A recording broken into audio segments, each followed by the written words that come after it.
The state of Israel is the only country in the world that frequently has its legitimacy questioned.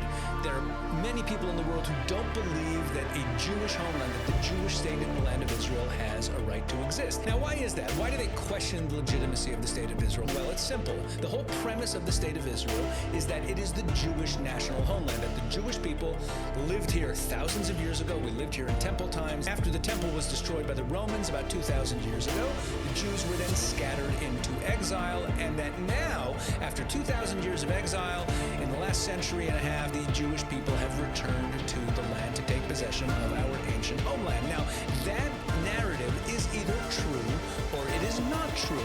And there's plenty of people in the world who don't believe that it's true. There are people who claim, with no basis, that the Jewish people today are not the same as the Jewish people of ancient times, never mind the fact that we have an unbroken chain of tradition that proves who we are and where we were that entire time. We even have books written from virtually every generation, let alone every century, going all the way back to Bible times. But there are still many people today who don't believe that the Jews of today have a right to the land of Israel.